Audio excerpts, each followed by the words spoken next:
When it comes to indirect taxes, India has over the last 6 years used a slew of reforms. The most significant one was, of course, the introduction of the Goods and Services Tax, or GST. Other than that, we've also seen significant changes in taxes like customs. But how successful has these reforms been when it comes to compliances and revenue mobilization? Has India's indirect tax reforms paid off? To get some answers, we have with us today Smita Singh, partner, S&A Law Offices, MS partner, Deloitte India, and Abhishek Jain, national head, Indirect Tax, KPMG. Welcome, all of you. So, Smita, let me come straight to you. Like I mentioned, it's almost 6 years since GST was introduced. How do you think GST has performed? I think with the implementation of GST, indirect tax laws in India has evolved in all spheres, right from policy, tax rate rationalization, procedural revamping to technological enhancement. In the last 6 years, GST has completely changed the face of the indirect tax system in India. With introduction of GST, the industry was required not only to keep track of the evolving tax provisions, but also constantly upgrade to a technology-based tax ecosystem. Hence, we must also give credit to the government for proactively issuing instructions, clarifications, and streamlining the processes. GST, as per me, has definitely left a positive impact on the manufacturing sector by removing the cascading effect of taxes, resulting in reduction of manufacturing costs. It has given a major boost to Atmanirbhar Bharat initiative by promoting and supporting SMEs, MSMEs, and simultaneously giving a competitive rate to indigenous goods and services in international markets. There has been ease in undertaking compliances because of simpler and automated tax compliance. The automation combined with e-invoicing and e-way bill facility has also positively impacted the compliance management system.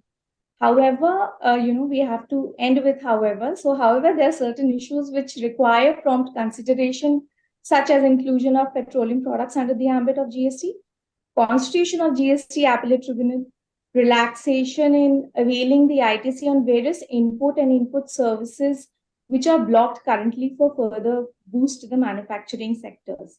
Apart from this, I think there are issues like clarity on applicability of export of intermediary services, applicability of GST online gaming, cryptocurrency, which require resolution in the future. So I think that's it from me.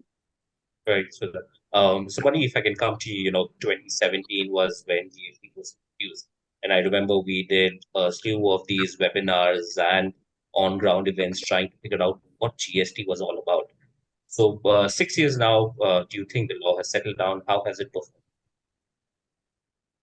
Okay, so see, when you have a law like GST, which is a transaction-specific tax, and I'm referring to GST as a transaction-specific tax to distinguish it from many other taxes, which may be entity-level taxes. Now, GST is a transaction-specific tax. And consequently, when we have a transaction-specific tax like GST, in some sense, its evolution will also depend on the evolution of business. The business models that we have in the country today in 2023 are not the same business models that we had in 2017. So when we say, has the law settled down? The answer is yes, the law has certainly settled down compared to 2017.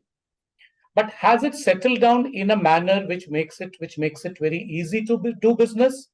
That, I guess, is more of a timing issue, because as business practices keep evolving and changing over a period of time, new business practices come in, new supply chains and new business models come in. The GST law will also need to keep evolving with all of those. It cannot remain static.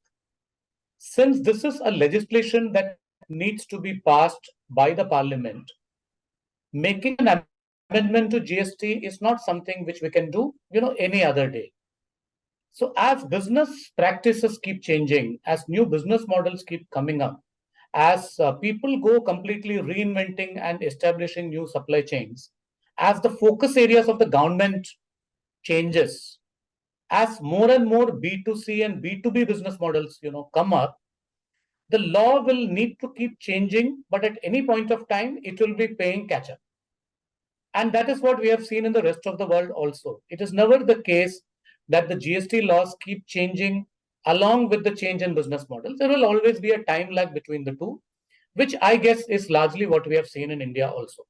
So compared to 2017, yes, we are certainly in a better position today. Many of the initial issues, many of the initial hiccups, large number of hiccups to do with the GST and the e-filings, all of those we have put behind us now.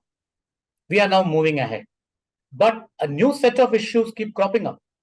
And on a constant ongoing basis, we will need to keep addressing this.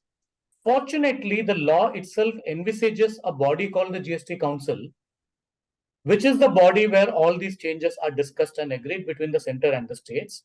And I would salute the wisdom of the planners of GST, because they had anticipated that this would not be a static law.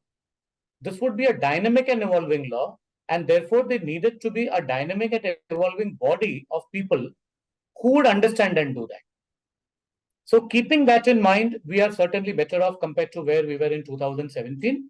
But many new issues have emerged, many things have come up, and we need to keep constantly addressing that. Abhishek, if I can come to you. Again, similar question. Some of the objectives of GST were rigidities, expand government revenue, improve ease of doing business, and of course, target the informal sector. How has GST fared in each of these objectives? Thanks, Pran. So I think GST has done a fairly good job in addressing most of the things that you mentioned, Pran. Let me start with the structural rigidities that you mentioned. As you are aware, pre-GST, we had multiple indirect tax laws. There was excise duty, which was applicable on manufacturing, then VAT on sale of goods, entry tax for if goods are entering into a particular state, central sales tax if goods are sold from one state into another state, right? And service tax for provision of services, right? And some of these were central, like excise and service tax were a central law, but VAT and entry tax were state-wise laws. There were some commonalities, of course, as to how a value-added tax regime would work. But in terms of the rates in different products, it could be credit provisions, circulars, notifications, rules. They were all different for different states. And hence a taxpayer, especially somebody which was into manufacturing or trading of goods, had to have his arms around all these indirect tax laws. And indirect tax laws in India, they're not constant. I mean, they keep evolving. I mean, you keep having notifications, circulars, budget amendments, etc. And hence, it was a very complex play for any industry player operating in multiple states, especially in the goods sector, to keep abreast with all those changes, keep their IT systems in line with all these changes, etc. With GST coming in, all these laws have now subsumed into a single law, which is GST. Of course, you have SGST in different states, but the law is identical. It's not that you will have different provisions, rates, notifications for different states. So that's, I think, a huge, huge relief as far as the goods sector is concerned. For the services sector, maybe it's become slightly complex because service tax used to be a national law, and most service providers had a single national centralized registration, which meant single return filing in one registration, compliances and audits. Now, service sector is now also state-based, and national service company has to take again multiple or state-wise registrations, do state-wise return filing, compliances, subsequent audits and litigation. So for the service sector, I think to some extent it's become slightly more difficult. But for the goods sectors, I think it's been a definite relief. Of course, if you compare it with other jurisdictions globally, where it's a single national GST registration, India, of course, is complicated because, again, of multi-state registrations. But India being a federal structure, I think this is the best that the policymakers could do. And I would still say it's a much mature and evolved indirect tax law as compared to the multiple indirect taxes that we had pre-GST. Also, what this has done, India has become one market. Earlier, if you were selling goods from one state to another, you had this tax called CST, which was a 2% cost. And many industry players used to set up warehouse or business storage centers in different states to reduce this cost. And hence, the supply chain across India within the same country was not only driven by supply chain considerations, but was also driven by indirect taxes. In GST, that rigidity is not there, and people can drive their supply chain purely as per the business requirement and not being dependent on the indirect tax laws. So hence, I think we have traveled quite a distance. Of course, as Smita also pointed out, if we have some of the excluded sectors also within the ambit of GST, which is oil and gas, electricity, real estate, etc., I think then we'll have a seamless indirect tax regimes cutting across the entire economic value chain. And of course, the states need to be on board, but that will, I think, be a great move towards a seamless market. Yeah, I wanted to quickly pose the next question to Smita, and a little specific in nature. We've all talked about GST being changes in GST. All GST taxpayers now whose aggregate annual turnover exceeds 5 crore in any financial year will have to mandatorily generate an e-invoice for B2B supply of goods or services, or even for export. What impact do you think this will have on small businesses in what we have seen till now, e-invoices, and how should they prepare? Well, with the reduction of turnover threshold from existing 10 crores to 5 crores, the scope of MSMEs under e-invoicing will be definitely expand, and they will need to implement this e-invoicing with effect from August 1st. I definitely think this should be seen as a positive step, as this will certainly help in flow of input tax credit and reduce the churn around credit issues. Moreover, GSTR 1 would also be pre-filled basis the e-invoice data for vendors having turnover exceeding INR 5 crores, which will again definitely ease up their compliances. Now, with this change, the businesses in this category would need to buckle up to upgrade their existing ERP systems in order to implement the e-invoicing.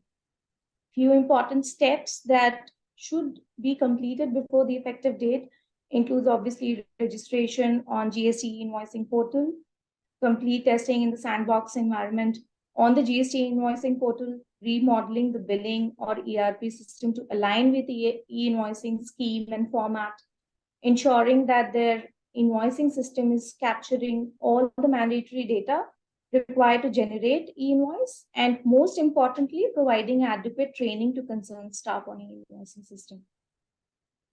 Right. So the system would be able to take the load, right? Because I presume most of your enterprises would now be in this bracket, 5 CR threshold.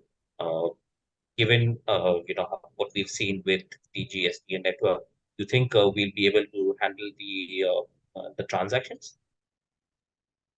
Yes, I think the GST portal has been able to, streamline all the processes till date. So I don't think that should be an issue. And this phased manner in which the invoicing system has been introduced, I think I don't see any issues. Right. So, Mani, if I can come to Smita had talked about it. One area of concern till now has been the setting up of tribunals has been pending for a very long time. What is the impact this having on business? I think you picked up a very relevant point over here, because this is one of the major pain points that we see all businesses having. And let's just understand why there is a need for a tax tribunal in the first place. Why do we need a GST tribunal in the first place? Because it's not something esoteric. It's not something which is optional. It's not something which is good if we have it, but we can manage without. It's not one of those. Ideally, the GST tribunal should have been set up within a year or maximum 2 years of the GST law coming into force. So if the GST tribunal had been set up by 2019, that was, largely okay. But the fact that we are 5 years, we have entered the 6th year, and in June we'll be completing 6th year of GST, is proving to be very, very difficult for all businesses. Because during this period, the GST authorities have been working very, very hard. And when the tax authority works hard, what they do is they pass orders which sometimes go against business. And when these orders go against business, the only relief they have is to approach the high courts. So there is a lot of litigation that has gone to the high court, which rightfully should have gone to the GST tribunal. When it goes to the high court again, the challenge is that a high court is not a specialized tax court having requisite amount of tax expertise and tax experts to determine tax matters. They do have a knowledge of tax. They of course they have done a very good job in the interim for the last 5 years or so. But the purpose of having a tribunal in the first place is that people don't have to clog up the time of the high court on tax related matters, which require a large amount of specialized knowledge. So the absence of the GST tribunal till now has meant that even for issues which otherwise would be very easy for a tax tribunal to dispose of, businesses necessarily have to go to high court. Going to a high court again involves a significant level of costs for businesses. So when we are trying to make businesses in India competitive on one hand, we do not want to increase their expenditure on legal and professional fees beyond a certain point. But if a business is faced with a tax demand and the tax demand is, reasonable, unreasonable, anything, it's essential to approach a high court. It's essential to engage a counsel. The higher the demand, the higher would be the level of the senior counsel, engaged to defend that particular matter.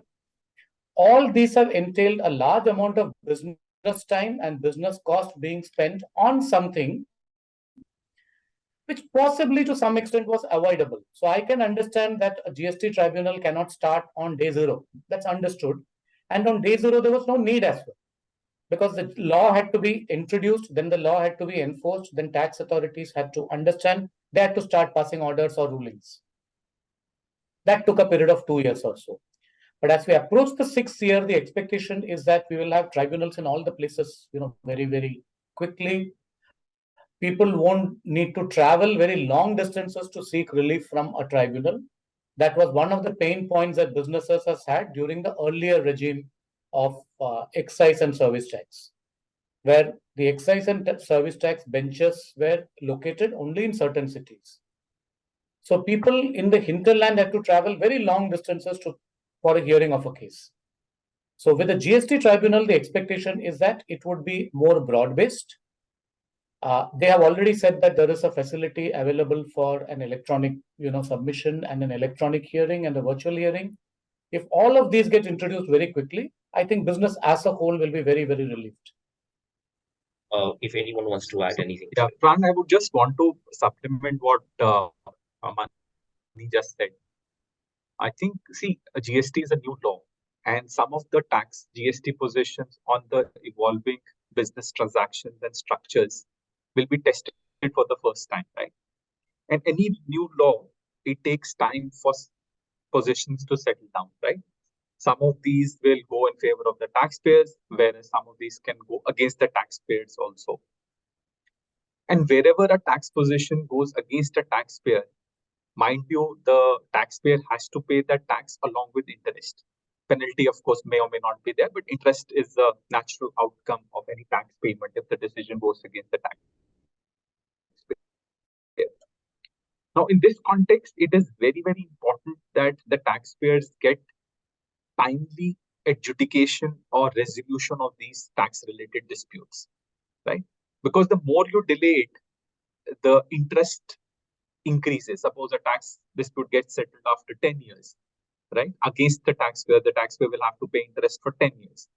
And hence, speedy setting up these tribunals are very, very important so that all these gray areas of law, ambiguities in law for different transaction structures go to the tribunal, they get settled. Some of these, of course, beyond tribunal may go to the High Court, Supreme Court also, but that needs to happen in a timely manner so that wherever it is against the taxpayer, it gets settled and they can close the matters by paying the interest rather than these matters being open for a decade or more. So hence, it's very, very important that these tribunals are set up as soon as possible. Abhishek, if we can stay with you, another change coming up is, SEBI has issued an SOP for scrutiny of GST returns from FY20 onwards. Do you think this will help, and how? Yeah. So these SOPs that the government has released, I think they're standardizing their internal process as to how to conduct and pick up cases for GST audits. The government has wealth of data with GST coming in and all the compliances being done at a transaction level, which of course is exchanged with different government authorities like the income tax authorities, RBI, Ministry of Company, and things like that. With this wealth of data, the government has put huge analytics behind this data, and they're using that analytics to give a very, very focused, risk-based, targeted set of client industry players who need to be audited. That is one, and also the areas of exposure or revenue evasion that could be happening for these identified taxpayers. Now, all that will be available in a dashboard to the assessing officers or the jurisdictional GST officers. So I think it's a very, very good approach by the government. It will help in plugging the revenue leakage and tax evasion and overall contribute to the increase in GST revenues. From a taxpayer's perspective, I always feel that the government has moved miles and miles ahead in terms of technology and data analytics and exchanging the relevant information between different arms of the government. Whereas most of the industry players still seems to be lagging behind in terms of their own data analytics, or maybe different teams in industry setups working in silos. Say GST is handled by one team, income tax is handled by another team, transfer pricing could be another team, different set of data going to RBI, right? Industry, I think, needs to pull its socks to ensure that these silos are not there, and all this data being filed with different tax or other government authorities is done at a central level, and it is monitored and carefully evaluated before these submissions are done. Proper data analytics is done at the industry players level internally, because if they don't do it, the government certainly is doing it and will come back with very, very targeted and focused tax demands, and which is already happening. The government has this advanced analytics systems called Advait, and in some cases they come back with very, very specific client information being filed with different authorities, which was inconsistent and which the companies were not able to justify or defend. So just one point from my end, Pran, in the context of this SOP for scrutiny that you are discussing. I think from an industry standpoint or a business standpoint, the need of the hour is that people need to be now prepared with all the data, all the transactions between the group entities, all the transactions which they have had with their vendors, all the reconciliations that are required. They need to start preparing some kind of an audit file for each year for each GST registration. This is the need of the hour as of now, because once the scrutiny notice comes, the time limit for responding to that notice is fairly limited. That again is because the GST authorities who issue the notice themselves have a limited window, and they have been given a target of 4 GSTNs per month or something of that kind. So there is a target-oriented system at the back end for the revenue authorities as well. Now that target orientation is going to reflect on the taxpayer in the form of having reduced timelines to respond to a GST scrutiny notice. So the need of the hour is for all businesses to get ready with their entire bundle of data. Many companies, have 20, 30, 40 registrations.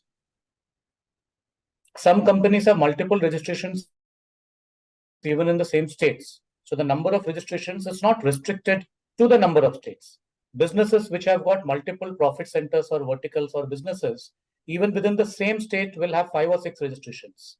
Now, if it's a pan-India business, they may have 150 odd registrations. So they need to start this process of compiling the data, the information, everything, putting it together, putting it in a e-file, making that accessible, so that at a point of time when the scrutiny notice comes, they are able to respond to it quickly. The advantage for them in responding to it quickly is that it becomes like the faceless assessment in income tax. There will be no need to go and meet a tax official. You don't need to buy time.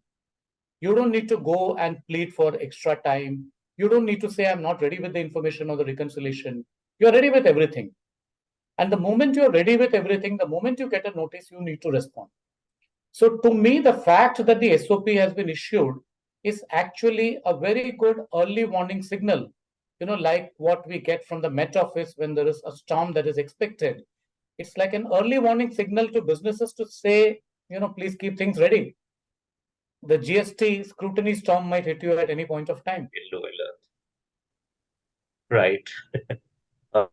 Smita, if we can come to, some of the problems that we currently, found the issues that, uh, you know, it amounts from, GST on online games. You yourself talked about, sectors like petroleum, which continue to be outside the ambit of GST.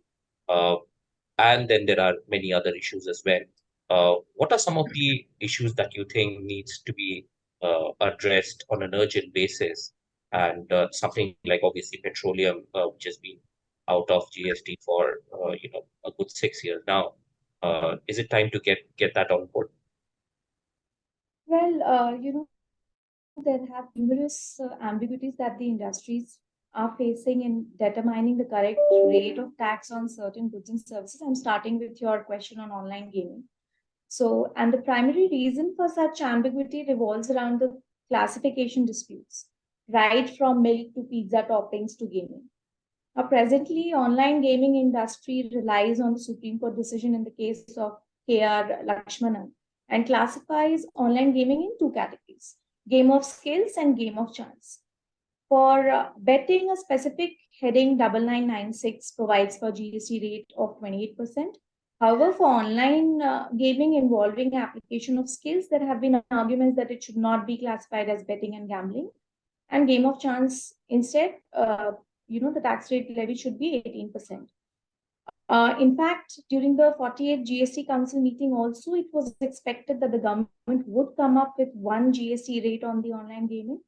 However, till date, there's no clarification or notification has been received on this issue. Recently, in fact, in the case of Gamescraft, the Honorable Karnataka High Court has pronounced a historic judgment wherein GST notice involving tax to the tune of 21,000 crores was quashed by holding that online games like Rummy are game of skills and not chance, right? Based on their own reasoning. Now, with this judgment, undoubtedly, a sigh of relief has come to the online gaming industry, struggling to classify their services under GST. But, as the money said, we don't have to rush to the high courts to get this relief, right? The government needs to settle the dispute by issuing certain clarifications or notifications and bring certainty to issues which have cropping up in 6 years. Now, talk petroleum products, since duties paid on these products are non-creditable under GST. Levy of state duties add cost to the supply chain, making the goods costlier for the end consumer. To introduce petroleum products under GST ambit or not, in my view, has more or less become a political call between the center and the states. However, keeping aside the politics, a proactive action, again, to include these products under GST would certainly assist in reducing costs for many industries to a large extent. How soon, we'll have to wait and watch. I can't say much about that. Right. Mr. Manik, if you can come to, most of the efforts now from the government side seems to be aimed at curbing fraud. How successful have authorities been, and how is it impacting businesses? So I think the government has been very successful in curbing fraud and evasion that was going on. And the EV bill introduction, which they started a few years back and then progressively reduced the slabs where EV bill would apply, has been truly a masterstroke.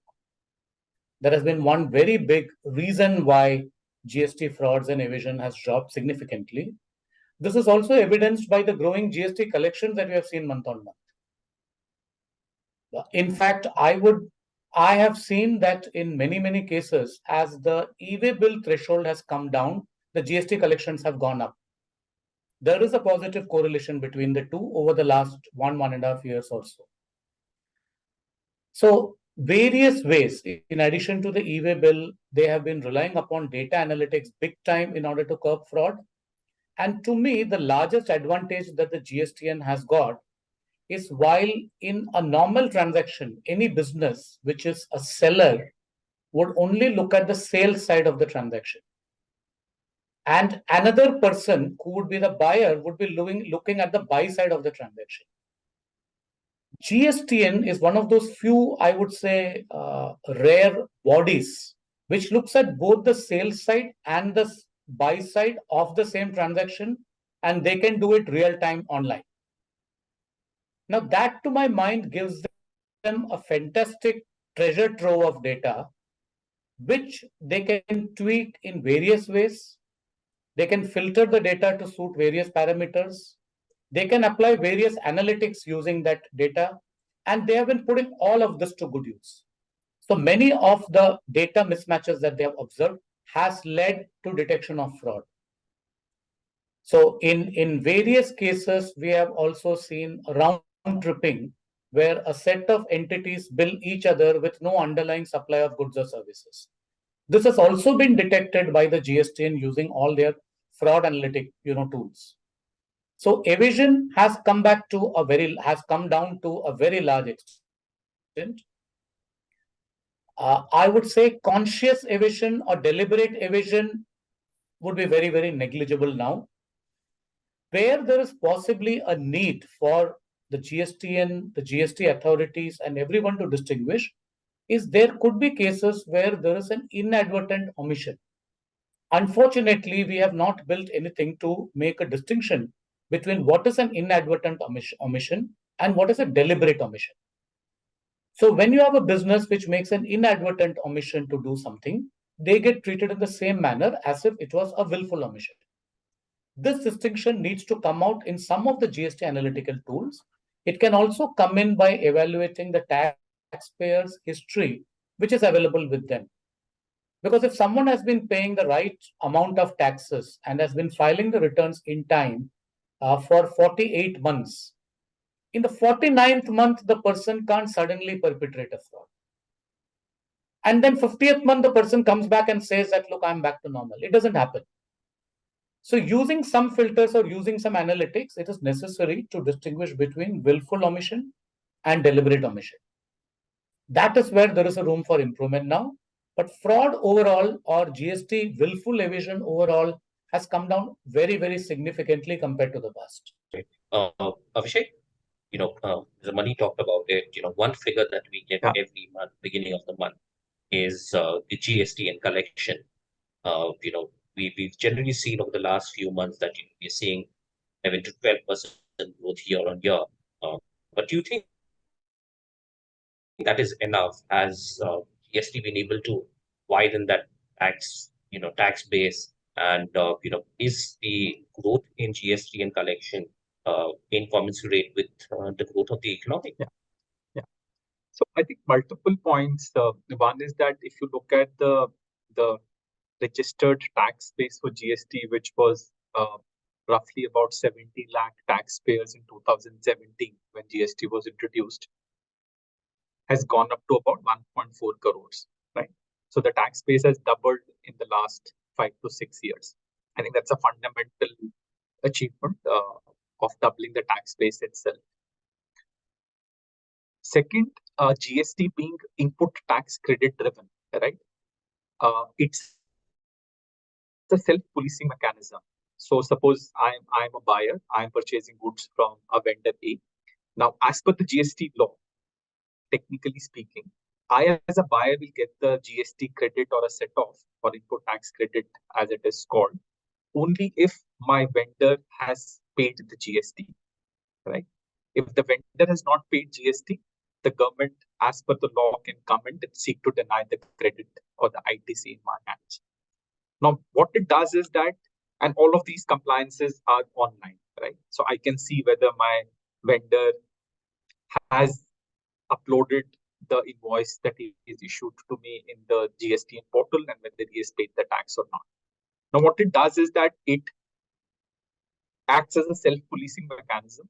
It ensures that all, as buyers of goods and services, you ensure that your supplier of goods and services have paid the tax to the government, right? Because if they have not, then tomorrow the input tax credit can be denied in my hands, right?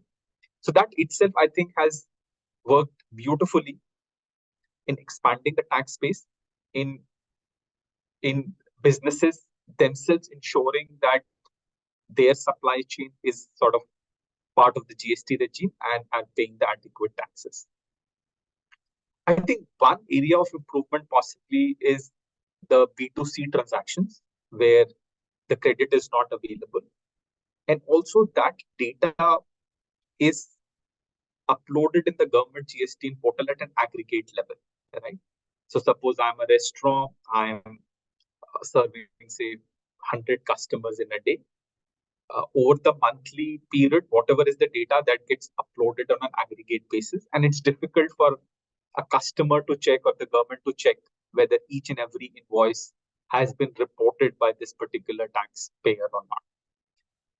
And still, I mean, at times when you go and make purchases for personal consumption, it could be furniture, it could be home decor items, especially the smaller players will still ask you whether you need a GST bill, or if you can pay in cash, they are okay to not issue a GST bill. So that's, I think, one area that probably needs improvement, and the government, I'm sure, must be thinking of ways how to sort of set this right. In terms of the GST collections, I think Indian economy, if you largely see the nominal GDP growth is about 11 to 12%, which is about 5 to 6% of inflation currently, and about 6.5% of the real GDP growth. Right? So overall, the nominal GDP growth is about 11 to 12%. So in any case, without the government doing anything, the GST collections in line with the economic growth should grow by about 11 to 12%, right? But I'm sure with the proactive measures that the government is taking, all the analytics, fraud analytics, recently there was a drive to check fake registrations. All this should result in collections higher than 11 to 12%, which should be the normal growth in any case. With all these things, a lot of GST audits happening currently, the actual GST collections could be slightly higher than the 11 to 12% number. Smita, if I can come to you and go towards customs tax at the moment. This year's budget also made some changes to custom duties. When it comes to customs, how is India placed? How difficult is customs when it comes to compliances? See, with the focus of providing impetus to the indigenous production, the government has reduced customs duty on raw materials, parts, and components to be used by Indian manufacturers, and simultaneously increased duties on import of finished goods in support of the Make in India scheme. Uh, Consequently, the budget 2023 slashed the customs duty on imports for multiple goods, including mobile phones, television panels, lithium-ion batteries, to boost local manufacturing, green mobility, and micro, small, and medium enterprises. It also simplified the custom tariff regime by reducing the number of rates to 13 from 21, besides easing several compliances. So now coming to compliances under customs, it is very important for us to understand when we compare it to the rest of the world is that India has a very complex tariff structure with different duty slabs and also different types of duties that may be levied at the time of import. So a complex structure like India would naturally mean higher compliance and resultantly administrative costs. However, like I said, in order to streamline the compliance processes under customs, the government has been taking various initiatives to facilitate the ease of doing business by automating custom clearance, faceless assessments, where the government has taken various measures to enhance the uniformity, such as introduction of system-generated centralized examination on orders for bill of entries. Another example is the mover system, where the process of filing inbound bill of entry first and then export bill of entry is done away with. And now only bill of entry for home consumption is required to be filed at the customs station. So we are reducing the processes, right? So all in all, I think the government is evidently continuously working towards simplifying the custom laws, rate rationalization, and streamlining and automation of the compliances under customs. So I think it's a very good start, and I think we should expect many, many more streamlining of the processes in future. Mr. Mani, what do you think? So my sense is that over the last 2-3 years, all the customs changes have been driven by two specific pillars. One is Atmanirbhar Bharat, and the other is preferential trade arrangements and free trade agreements. Now, both of these sometimes pull in different directions as well, and that is why customs changes become very, very interesting over the last 2-3 years. And if we look at both these pillars, then most of the changes which have happened become very easy to understand as well. So Atmanirbhar Bharat has been a driver of the government, and various schemes that they have announced, including the PLI scheme and other schemes for various sectors, all of them want to make us self-sufficient. Now, if we have to become self-sufficient in a particular area, it is not that from the next day, the entire value chain of that particular product can be manufactured in India. There may be a need to import the raw materials or the intermediaries or the semi-finished items or the SKUs in the country. Therefore, consciously, a decision has been taken to keep the duty on the raw materials and imports of certain sectors for certain products on the lower side, and keep the tariff on the finished products of those sectors, those products on the higher side. This is essentially to facilitate more manufacture in India. The best example of this is, I think, the mobile phone manufacturing scenario, where a few years back we were entirely import dependent. There were hardly any manufacturers, and the few manufacturers whom we had were also not able to manufacture competitive. But by making changes to the duty structure of the components which go into a mobile phone and the finished mobile phone itself, we have been able to bring back a large amount of manufacturing of mobile phones back into the country. So Atmanirbhar Bharat has been one big driver of all the customs changes we have seen in the last 2-3 years budget. The other driver are the preferential trade arrangements and free trade agreements that we are getting into, because globally there is an alignment of various trade blocs with each other. So it is not that every country will now go to the marketplace and offer its products, and the recipient country or the buying country will buy that product on merit or on cost. So the days of perfect competition, which were never there, have completely ceased to exist now. There's no perfect competition. Consequently, various countries have trade blocs where they have got arrangements with various other countries to buy their products at a zero duty rate or a preferential rate, depending on what are their concerns in terms of imports and exports. We have also seen some free trade arrangements and some preferential trade arrangements in the past, but over the last 2 years or so, this has really picked up a lot of momentum. So we have concluded a deal with UAE. We have concluded an early harvest arrangement with Australia. The final details of that, I understand, are going to come by the end of the year.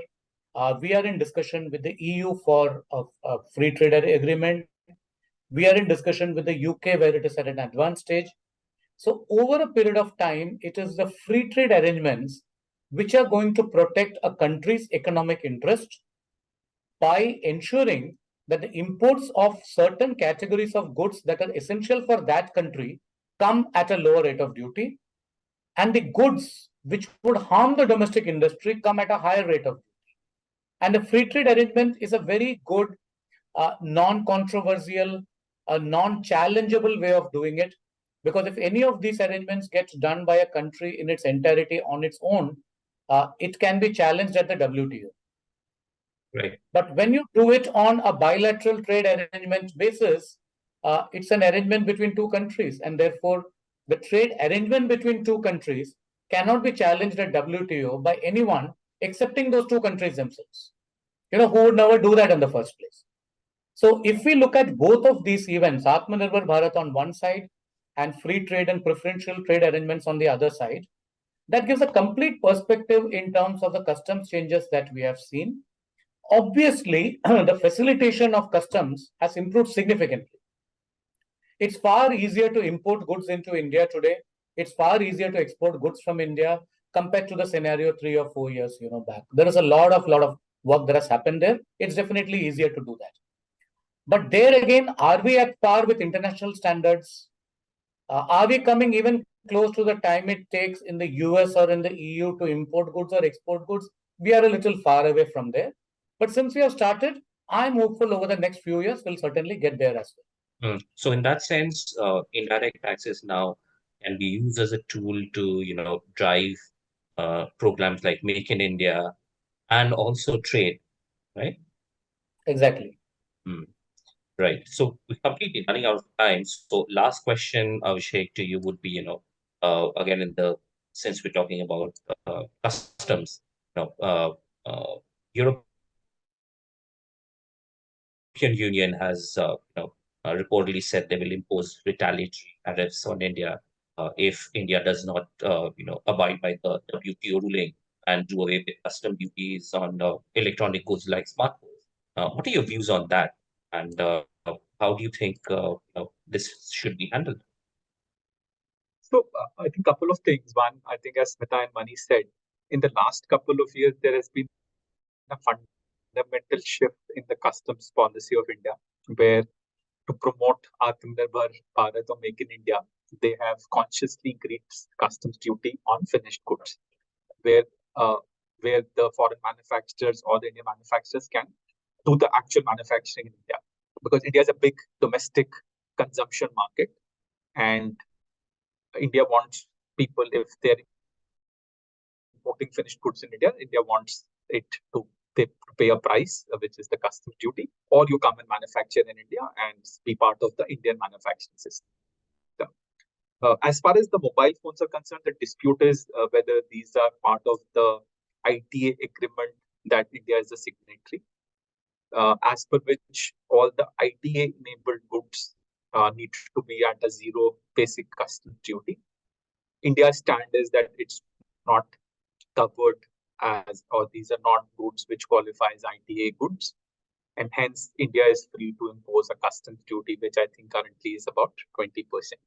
And that's the reason, as Mani also highlighted, we've seen a whole lot of sort of domestic manufacturing facilities for mobile manufacturing, not only for the India market, but as we keep reading the newspaper, there is a significant export of these mobiles happening from India.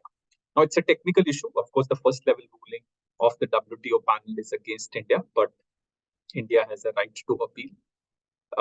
And of course, India will take it to the appellate forum and the decision would come. In the meanwhile, if any other country like European Union and all, they do retaliatory measures, I mean, it's for times to come, and we need to see how India reacts to that. Right. But yeah, so it's a technical issue. It will see its own legal recourse and some bit of country level diplomatic efforts to sort this out. Great. I think that's all the time we have. And I think it is unlikely that, in indirect taxation, anything will be faultless in its design or application. On the path to simplification of tax administration, what we perhaps today need is continuous improvement. Thank you, panel members, for being a part of this discussion. Real pleasure. Thank you very much. Thank you.